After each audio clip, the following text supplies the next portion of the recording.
And she was literally like pencil behind her ear. That's what we do.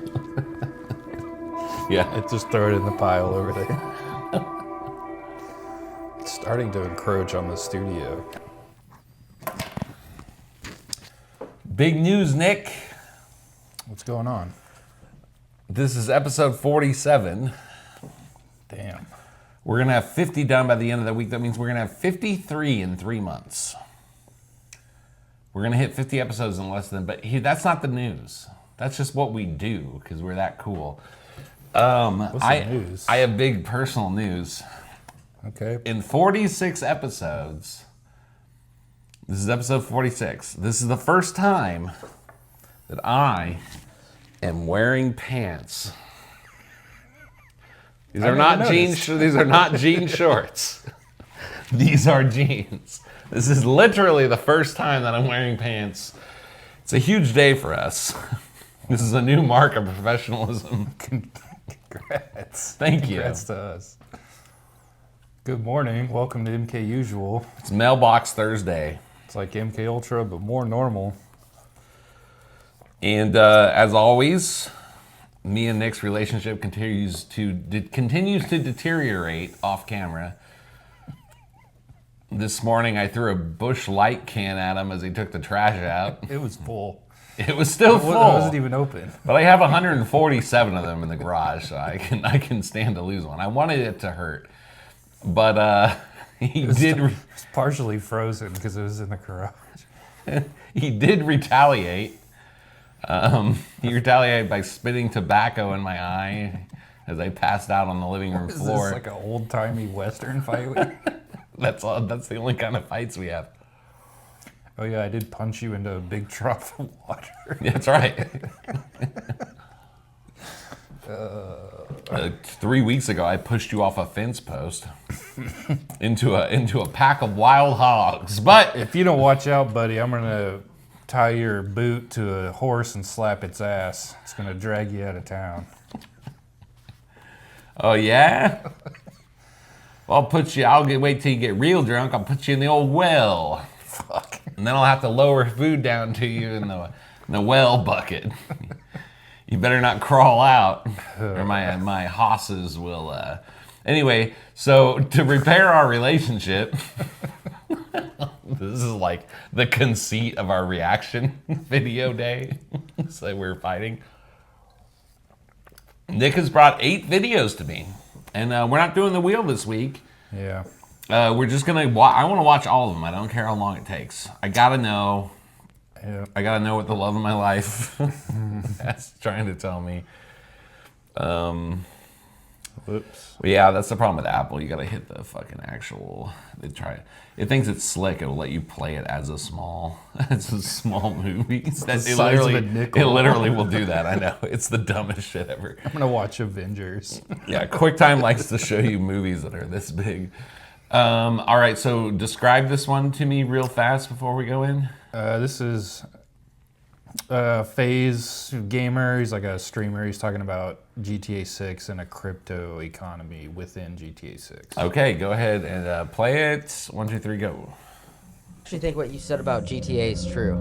People are going to start spending money and run businesses in GTA. I swear I was seeing my Dude, they've and spent, I was like, dude, that's a true I'm so glad you brought thing. this up because this is a crypto conversation. Grand Theft Auto, how much money have they spent on it? It's like crazy money. Like hundreds of millions, if not billions on the game they've spent, right? Over the course of the last fucking decade. They've been building this game for a decade. Would it surprise you guys for Grand Theft Auto to release and launch their own marketplace where you can buy goods, shop, trade these items amongst each other? Would that surprise you at all? And you live in the world? It's probably how it's gonna work, right? Would it surprise you if you could physically buy a house in Grand Theft Auto with money? You take money, V-Bucks, and it could go up in value? Yes, and it's tradable. CSGO, why CSGO skins have real world value, why there are skins in CSGO that are worth quite literally millions of dollars, that's what the market says that they're worth, is because I can own it and trade it to you freely. So that establishes a market, and it's all about demand versus the supply, right? You have a rich fucking prince in India who plays CSGO every day, money's nothing to him, he'll go buy the rarest skin in the game for $1 million like it's nothing, and we'll run around with it and he's that guy, right? For the flex, yeah. It's just like think how that's- everybody lives in the real world. The only difference is way more people see it. Yeah. You're wearing a Tiffany Paddock, maybe 10 people really see it that day. Yeah. It's a fucking whatever. Oh, that's such a good $4 point. million watch. Yeah. You're running around in a video game with the rarest skin. You're having fucking 100,000 profile visits a day. Who's FaZe Banks? FaZe is like a gamer clan. They're like professional gamers. I don't know anything about him specifically, but he's like a famous Modern Warfare gamer, a Call of Duty gamer. My headline for this is professional video game player discovers how money works. I mean, there's been, this shocks me. This shocks me because there's been so many games where this is already a reality. Sure. I played World of Warcraft for a long time, and like it hadn't got to that level, but there was accounts where you could buy real items for money. You could buy accounts for money. There's been stuff like Second Life where you could there's apps on your phone where you can own like digital property. Like this, they were playing this like hyper spooky music. And maybe the idea itself is spooky, but like what he's describing is like absolutely not new. It's not only not new, I get what he's saying, like this is the biggest video game of all time and all that stuff. But like he's just describing like the goal of like Second Life and all these MMORPGs is going to just happen inside of Grand Theft Auto, which I believe everything he said is going to happen. But I'm just not sure why it's spooky. Yeah, I don't know. I had honestly never considered. I did know that like people will sell accounts like you, but I always. I don't think the idea of owning real estate in a game is new. Yeah, but how like valuable is it really? I think that's maybe what he's saying. It's like because GTA 6 is going to be such a big game, you could get in early, buy property, it will accrue in value, and then sell it for real. There will be real estate agents who just operate in GTA. It's maybe not spooky, but it's just like, and then like the skins he's talking about, maybe there's like a super hard mission that only, some guy, it takes you 128 hours to complete, and someone just wants the whatever skin, the Cheech and Chong skin or the... So here's how World of Warcraft works. In the two major... Like some stuff might not... You might, like on Call of Duty, you can buy a Cheech and Chong skin, but you have to pay for it. Right.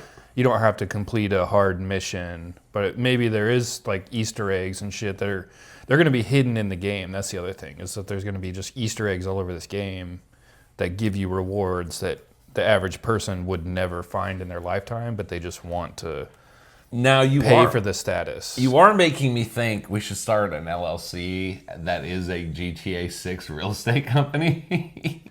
I mean... But again, I will say this isn't actually... So in World of Warcraft, and that's the only MMO I've ever gotten super deep into. I know it actually gets more complicated than other ones. So at least in WoW, in the two major cities of like the humans and the orcs, there are buildings that are auction exchanges.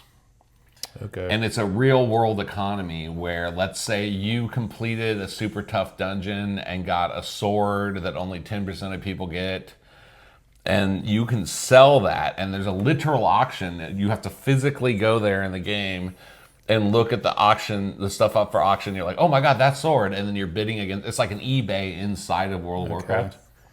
So it's essentially this. Does it give you perks in the game? Does it give your character more strength or something? Well, yeah. So let's say there's a dungeon where you have to defeat a certain dragon, and there's a 10% chance that you get an axe that's like super powerful that gives you perks.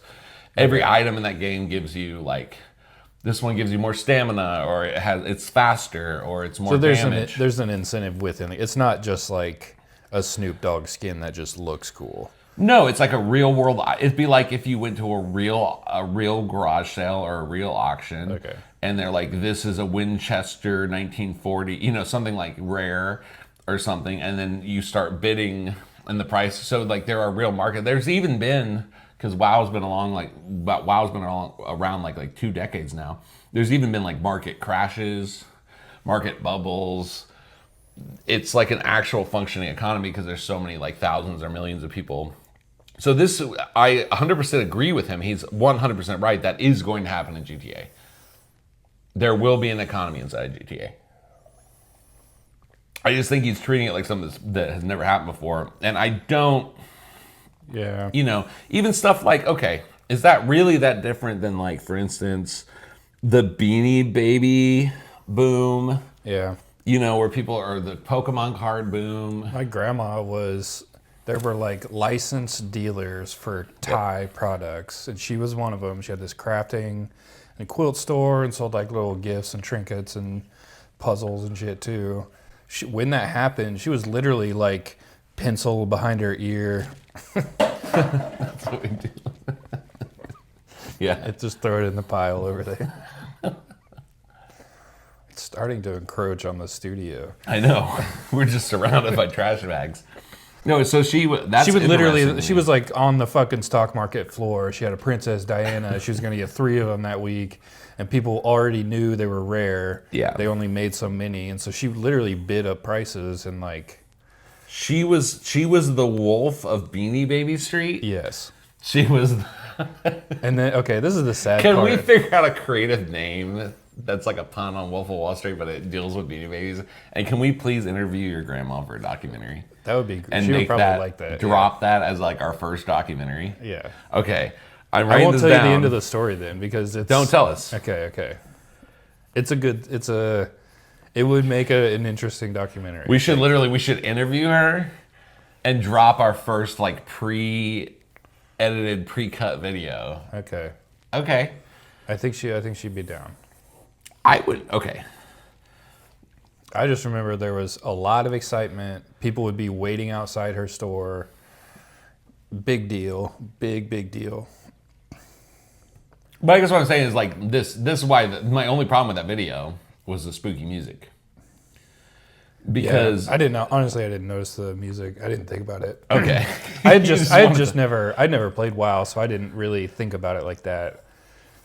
But I don't know. The thing about this is like it seems like it'll be just an economy for the sake of actual money. Second Life. What is that? It was like one of the euphemism? first MMOs where you go in and like the entire game was you're just living a normal life. Oh, That was okay. from the early 2000s, and then people would sell real estate. They'd sell a house. They'd like do work for you. It was literally just like, do you want to live a normal life but in your mom's basement? Like that's why I don't put too much into this because inherently it's gonna be nothing but a bubble. And if you can manipulate that or you get in early. Yeah. But seeing somebody so prominent talking about here is making me think like that real estate company idea is a bad idea. Because there's probably a fuck ton of like crypto investors and shit who are looking for the next. And they have all day to sit and flip houses on GTA6 and they have like huge bank accounts. I think that's super interesting. You did a good job. For me, it was. Sorry, I wasn't novel trying to idea. shit on your video. It is somewhat novel. Okay, this guy is talking about the national parks. 3, 2. 1, go. Conspiracy time. I believe that some very heavily guarded secrets are located inside state and national parks. Hear me out. So I'm a supervisor at a state park. I have keys to almost every building. I have access code to almost every gate. I have access to places in the park that staff aren't allowed to go, and I have access to the park where general public is not allowed to go. You cannot fly drones over top this park, as well as many other parks. There is a very heavy undercover presence here, and I know that for a fact. There has been numerous times where large portions of the park were shut down due to archaeological reasons, and there has been numerous instances where certain parking lots were completely shut down and filled with National Guard and military vehicles. There are animals back here that are not supposed to be here. Like last year, I actually saw a lemur in the state park in Florida. There are reports of exotic animals that are not supposed to be here. When they're reported to us, we are told to tell them that is because there is exotic breeders just outside the park and sometimes those animals get out. Is that true? I don't know. But going down the rabbit hole in the state parks and out in the wilderness, there have been reports of staircases. Just random staircases out in the forest. Yeah, staircases. Leading to nowhere. Look it up. So yeah, I believe that there's things being hidden back here that they don't want us to know about. I believe that. Yeah, the archaeological thing was interesting. I've read stories about, like in the Grand Canyon, supposedly they found Egyptian artifacts and possibly a tomb with mummies. Whoa. In the Grand Canyon. It was like, there's like an old newspaper clipping from like 1898 or something, around the beginning of the 20th century. The Smithsonian takes over, and then that story disappears. It's like a common. That's like a common. Kind of the same as like the theme. giant bones. Yes, similar thing. We of course have the missing 411 phenomenon. I was gonna mention that. Yeah, that's I don't know if you've seen you've probably seen stuff about it. There's a documentary on Netflix that's really good, and the first couple are like just strange disappearances where the search and rescue goes, they comb this area and then they find them there later, but their like clothes are off and folded, but it's 12 degrees. I don't know. There's all they these, find like, their clothes off and folded, or they find their shoes. They always take off their shoes. or like the kids travel like 6 miles over a mountain terrain in like 12 out, it's like crazy anomalous stuff. And then there's a pattern of this. But the last story on the documentary, there's this woman who experiences missing time. There was a UFO seen in the area at the time, and then she describes what looked like the Predator in the Predator movies. It had like the clear camouflage skin that kind of glistened and like ran through the trees and shit. But the staircase stuff, I don't know any. I've seen videos about that. Yeah, the only stuff I've seen made me feel like it was just creepypasta. Yeah. And I didn't get any vibe that I couldn't suss out if it was an actual account of a person or if it was just creepypasta. But a scary fucking phenomenon. They say like don't walk up the stairs and you don't come back or whatever. You go to some other dimension. Well, a lot of national parks are kind of small. A lot of them are gigantic. Yeah, and there's also like, I got obsessed with this place in Arizona called Superstition Wilderness, and it's been maintained at a pre-industrial level of technology. It's been like untouched by modern technology since the 1800s. Damn. And you can take horses in there, but you can't take any modern technology. You can't leave anything. Would be the perfect place to do some shady shit. Yeah. And maybe those places were like, yes, they may be naturally beautiful or, vital to an ecosystem, but then if you don't want anybody walking around or driving over your underground base. Yeah. That would, be a pretty good place to put stuff like that. There is also, the 411 thing has correlation to, I saw an overlay of like the cases where they happen and then like cave systems. Yes. And there's a very strange overlap with the cave systems in the U.S. that are natural. Without getting into too much, I completely believe we have underground bases. Oh, that's completely, that's 1,000% confirmed for me. Yeah. I also believe we have probably like light rail systems or transportation between them, and there is a literal underground economy type thing going on. And you can probably figure out where they are based on the interstate system. It has to go from here and then go above ground. Interesting. The interstate was it was a military project essentially, is to be able to transport supplies. Like if say we had to close our borders and defend, it would allow us fast transport of supplies. That's fascinating. Yeah. Well, let's do the next one. I could talk about that forever. Yeah, same. This aged like P. Diddy, all that go. Situations like this, I always ask myself, what would P. Diddy do? Oh, what would P. Diddy do? No, I don't know. Hey, let's ask him. Oh, okay. Oh, no. P. Diddy, What's up? we can't wake up Shane. You try symbols? Yep. What about sour milk? Didn't work. Tell you what. Take this toy helicopter. Put it down his pants. All right, we'll do. Come on, put it in.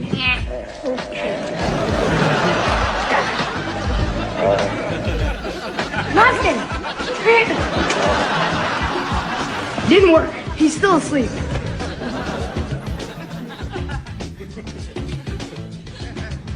Try this.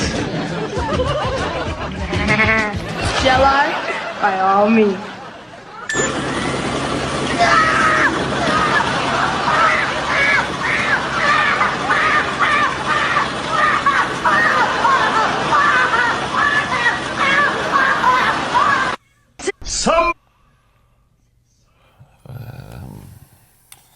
that aged like milk. Fucking yikes. All right, next. No comment. It's been in our face this whole time. And Jesus. this one's just fun.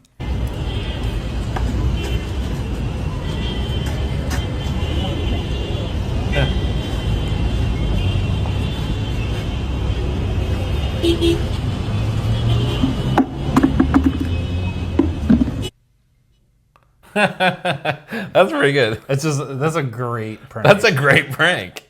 It's so simple. It's so genius. Brightened my day. I like it. I want to do this. You know. I was just thinking, like, I want to do that to somebody. All right. What the hell? That's a There we comic go. relief. 3, 2, 1. Woman, go. Trying to get 1,000 guys in 24 hours. My plan kind of is it needs to be a room with 2 doors is what we're trying to work out. Like, the logistics of this is insane, because one thing, it's hard enough getting 1,000 guys together. It's another thing actually like making sure they all do it in the time limit. So honestly, I'm just hoping for like a conveyor belt of like, they need to kind of like walk in the room, one pump in, one pump out, and then leave. What's the current world record though? It's 919. But I want to get to 1,000 because like 900 is weak. You may as well have got to 1,000. You know what I mean? Yeah. 24 hours though. This is why I'm training. I've done the 100. I'm doing 300 in like a few weeks. It's like a boxing match. It really is. It really is. But I think as long as they're in, out, it's going to be pretty quick. I think I'll get sore towards the end, but I think I've got the right determination just to be able to push on. So, Jesus Christ. Okay. The tone of that interview is so disturbing because they're like trying to be so. They're trying to talk about like it's like normal, like a normal yes. accomplishment to want to have. Yes. She's like 900. You might as well get 10,000. 10,000. You might as well get 50,000 in one day. Yeah, like dude, you're so broken. And then you're talking about like She says she's been training. She's doing 100 dudes, and then what's her name? I don't know her name. This is disgusting. What's her name? No. Is that her? It looks like Right her. there? Okay, so I have an update on this video. Okay. Her name is Lily Phillips. This is from the New York Post. This was posted 12 hours ago. Okay. I saw that video a couple days ago, so. You did? Yeah. That video? That video, yeah. She says she's training, she's getting ready to do 100, she's getting ready to do 300. OnlyFans model Lily Phillips cries in interview after sleeping with 100 men in a day. Saying sometimes, that is her, saying, sometimes I feel so robotic. From sex worker to sex robot, an OnlyFans model who slept with 101 men in a day breaks down in tears as she recounts her 24-hour sex marathon. Lily Phillips, 23, had sex with over 100 men a day to create some scandalous content for a subscription-based social media page. Read more. But despite previously insisting she enjoyed the extreme stunt, all that sex didn't make her feel good. I felt robotic, she admitted. I slept with 100 minutes a day. The British sex worker fought back tears as she recalled the day. She's the victim. I think by the 30th, when you're getting on a bit, I got a routine and how we're going to do this. I got a routine and how we're going to do this. And sometimes you disassociate. Can you believe this? She said, you disassociate, and she said, it's not like normal sex at all. Whoa. Imagine. Whoa. Although I was momentously frisky feet, it wasn't all that memorable for the young woman, who admitted she didn't remember much of it. In my head right now, I can only remember 5 or 6 guys. 10 guys maybe is how much I remember, but it's just weird, isn't it? If I didn't have the videos, I wouldn't have even known I did 100. That's bonkers. Philip shared. I mean, completely, it makes sense, but it's just a level of... Philip shared it's not just the physical intimacy of having sex with so many men that made her feel, quote, so bad, but also disappointing them by not being able to talk with them or even being interested in doing so. She wanted to cuddle each one of the 101 men. She said that conversing with them was also hard. It's hard to converse with the guy who's filing in and out to fuck you. And recounted how one man complained that they only chatted for about 2 minutes. Everyone in this situation, they're all completely delusional. Dude.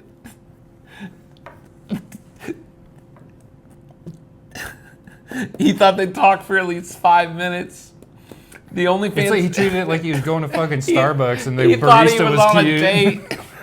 He thought she talked to him in the 101 guy fuckfest.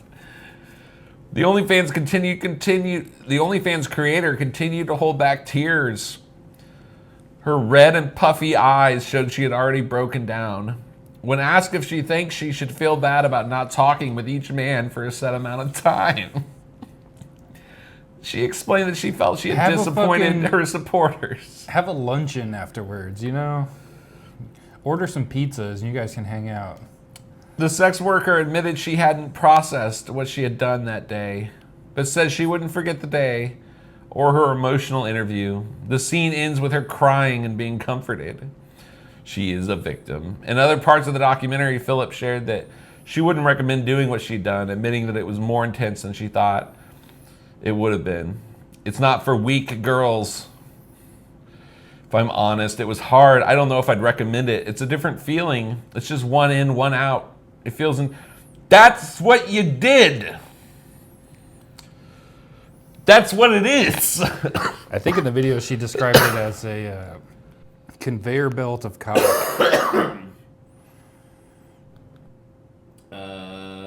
Hey. Okay. Yeah. Mic check. Yeah. She recently declared she plans to have sex with 1,000 men in a day. She claims she wants to take on a new challenge in January. So, you are mentally ill. I mean, so you are a broken... She could perform, let's say she could have 6... Why is this on, by the way? Do you know what that means? No. Okay. All right. Well, there it is. Oh, that records to the device. Oh, okay. I just wanted to make sure. You've just been recording just your coughs into the device. Okay, keep going. Yeah. No. I want to hear what you... Well, I think this is important. I think this might be the most important video we do today. Dude, how fucking delusional. Okay, so in this interview we watched, she's treating it like it's a business transaction. Right. This is the problem with sex work, dude. She's like, this is a big feat. It's a big managerial task. Yeah. Just got to buckle down and figure out the logistics. It's a big accomplishment for me.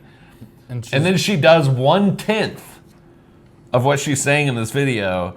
And she's disassociating, can't remember the event, breaking down, crying. It's just this person is clearly this like trauma-ridden.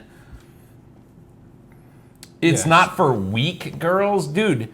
What has happened to? What has It happened makes in you her life weak if to- you're not gonna fuck 100 people in a day. What has happened? What's happened in her life to like? It's not Get her to this point before she sets out to do this task. Like not even. Well, yeah, clearly. Like, she already has some like detachment from her emotions and sex, but Clearly. not really. And then, yeah. No, you're a fucked up person, and you know what? sad. Part of it's on you because you chose to do this, and I don't feel sorry for you. I do feel sorry that you just continue to victimize yourself. This is what I hate about this culture, dude.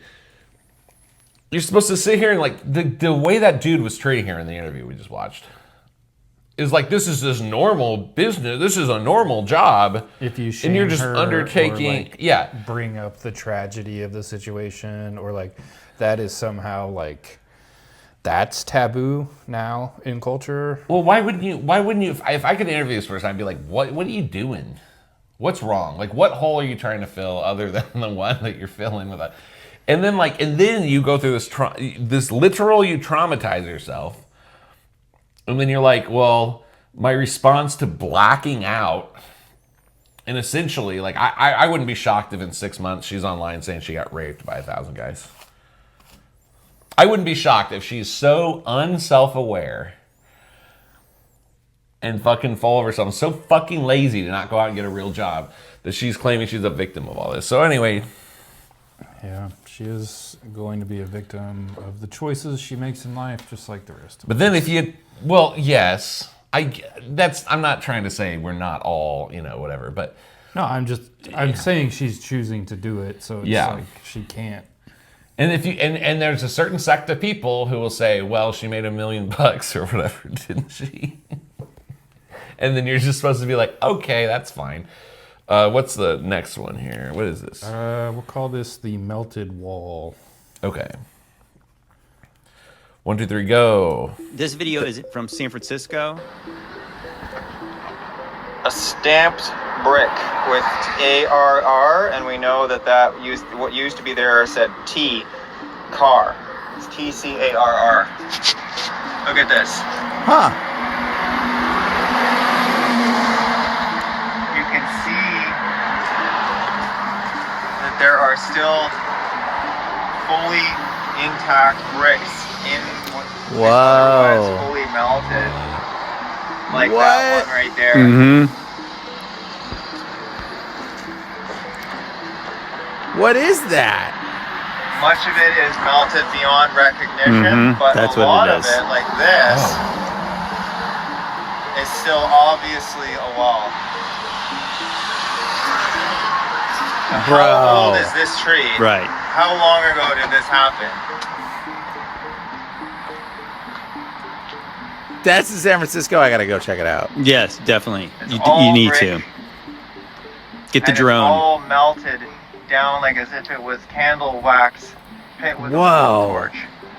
That is what that looks like, dude. Rolling down channels. Holy Channels of mackerel. melted bricks. Like right there. Look at that.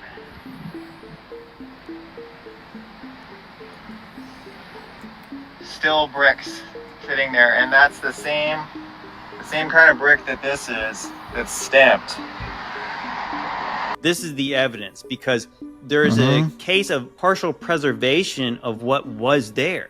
You know, because if you didn't find the bricks, you didn't see the little details of bricks in there, somebody would just say, oh, well, wind and water did this over 1 million years, right? They would say, oh, it was 15 billion years caused rocks to look like this. No, it took about probably 10 seconds of like the hottest thing you could possibly imagine, just burning something, and it literally melted like a candle melts. That's what you see there. Like, what happened in our recent past? I think it's very fascinating. When I really got curious about the western part of the United States and like stuff like the Valley of Fire, in my mind, I was thinking of the days of Noah, maybe. I was thinking maybe like sometime around like the days of Jesus, like thousands of years ago. But when you find stamped bricks in there, so that means there was a brick factory that made bricks, right? You know, so obviously I think even like the earliest brick factories were like in the we're told, the mid 19th century. they had factories that made bricks en masse. So when did this thing melt like that? I just looked up melted brick wall San Francisco. There ain't nothing about this, dude. What? Is this Tartaria stuff? This is my favorite conspiracy.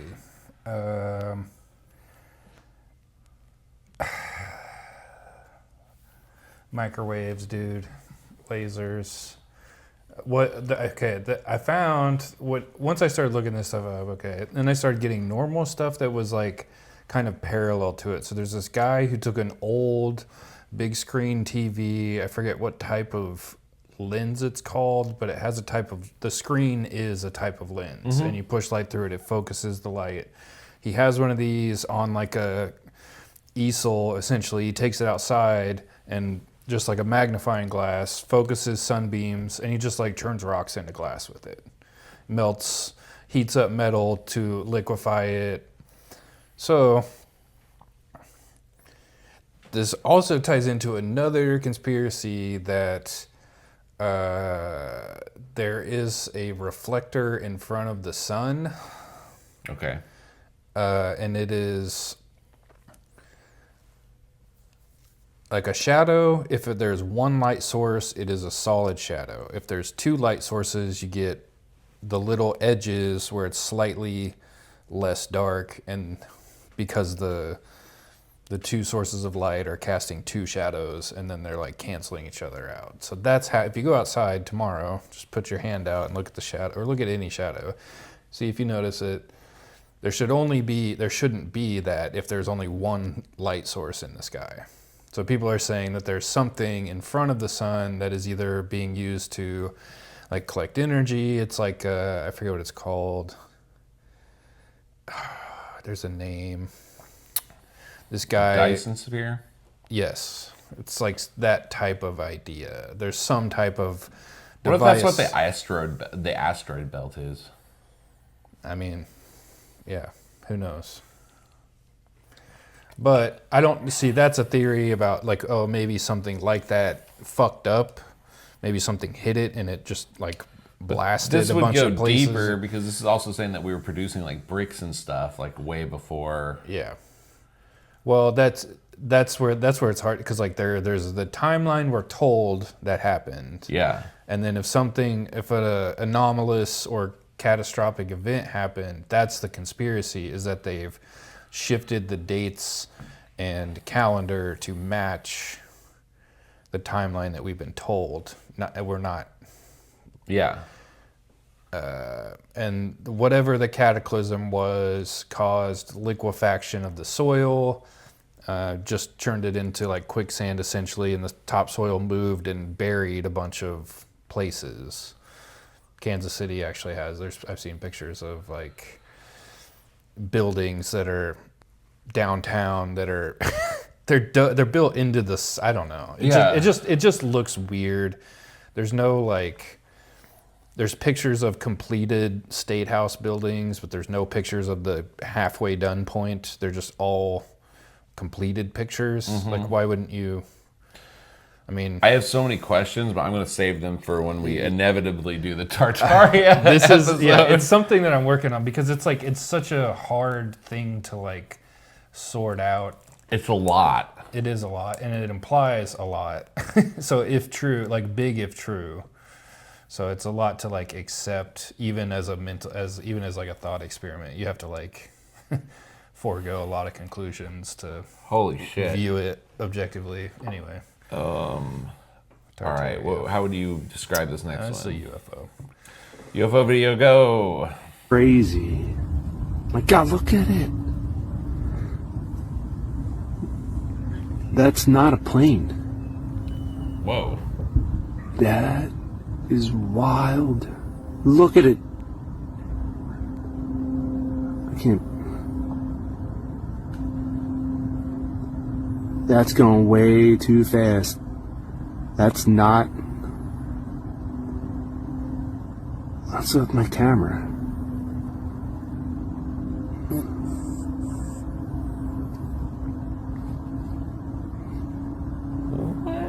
I had to go run in and get my camera. Nobody was gonna believe me. What's with my camera? Look at this thing. Whoa, that's one of the best. That's a pretty strange UFO. Classic orb. Yeah, the orbs that I usually see are like the videos of them they're like kind of, they're not moving like that. They're kind of ethereal. That seemed like a craft. Yes. Like my first thought was like drone. Yeah. Very maneuverable, lit up drone. But no sound. If it were moving that fast, you would think it would be making a lot of noise. It would require a motor that would be able to maneuver it. The light was so bright too that it was fucking with This is super bright light. The sensor. I mean, it was like, I forget what that's called, but like, yeah.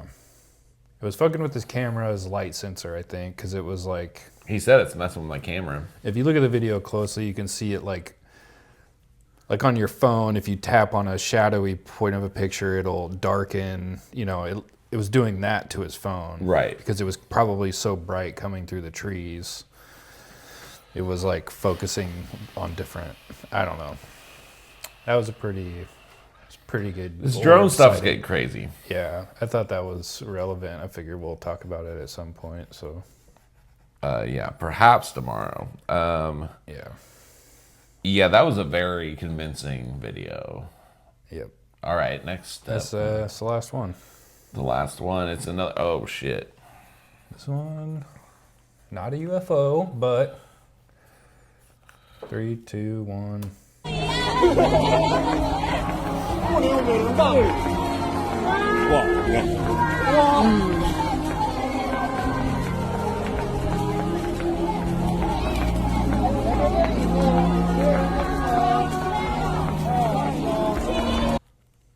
What is that? It's a fireworks display in China. But what's that shit spinning around? Can I watch it one more time? Yeah.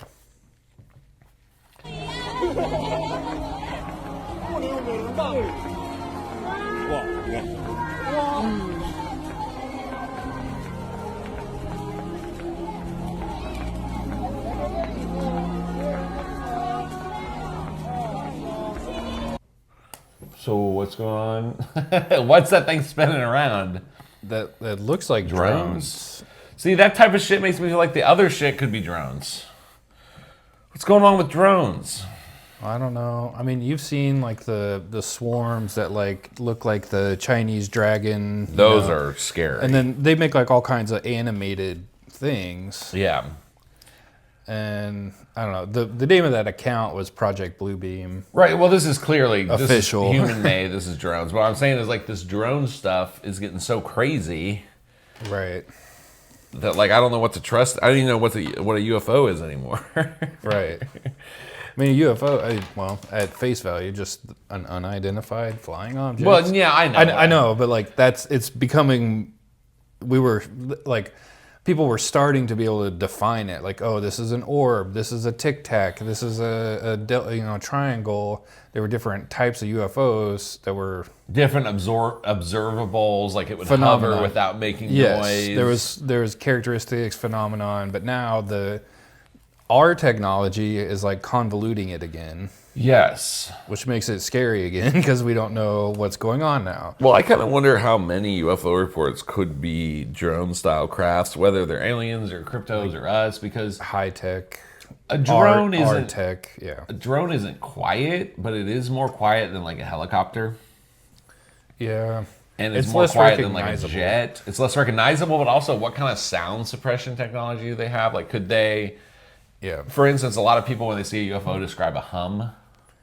Yeah. Is there like a hum noise that you could push out to make people hear the hum instead of? Well, okay, but consider this: if you go and stand next to like a big transformer station, like a big power, you get the electronic hum, and that's like just the atmosphere, That's the particles in the atmosphere vibrating. So like static electricity stuff. The absolutely silent stuff is crazy.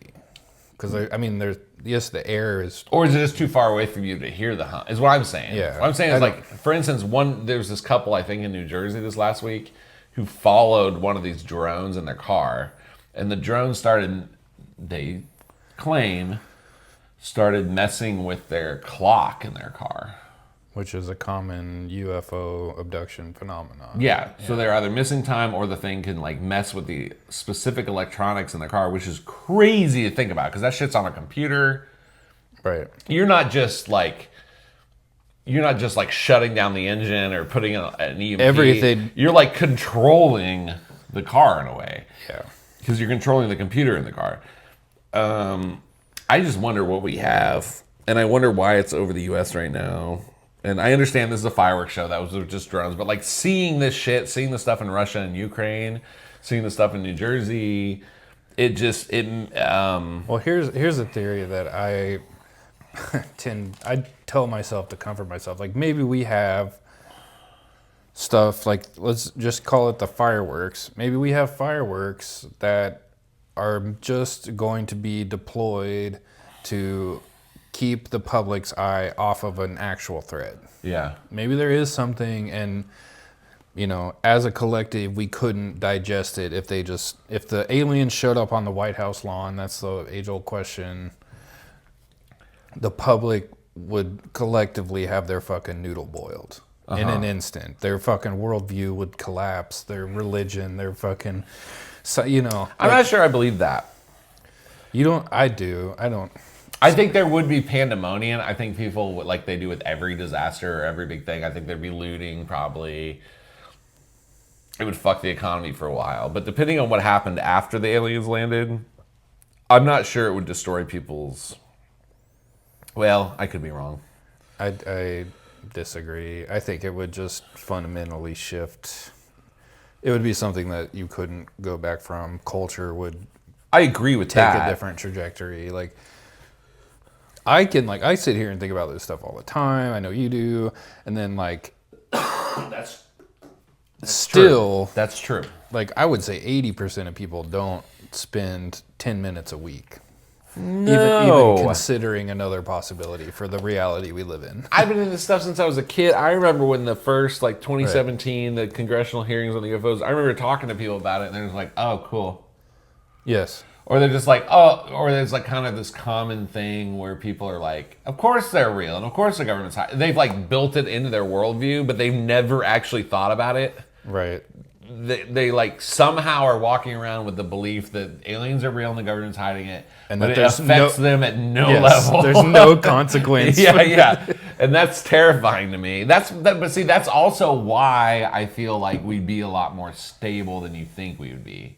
Because I think people would just be like, yeah, of course it has. But maybe that's maybe the psyop has been successful. That's what I tend to believe that. I think that there's like those people, that's cognitive dissonance, and if those fucking things collapsed, you know, it would be like, I think people are stupid and they care about what affects them, and it would be number one, how much toilet paper do I have to hoard?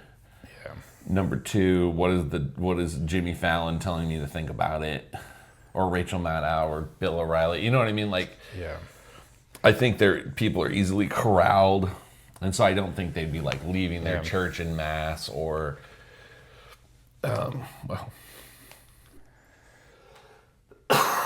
okay. Great job. Our relationship is 10% repaired. I'm still gonna lasso you. So I'm still gonna lasso your feet on the way to bed and drag you around back.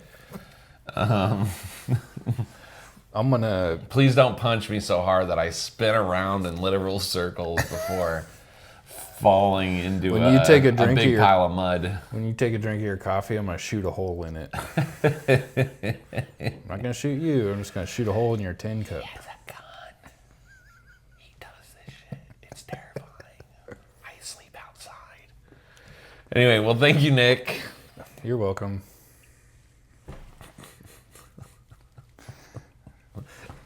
See you tomorrow for Tinfoil Friday, as if this wasn't tinfoil enough. Yeah, we love you. Thanks for tuning in. Subscribe.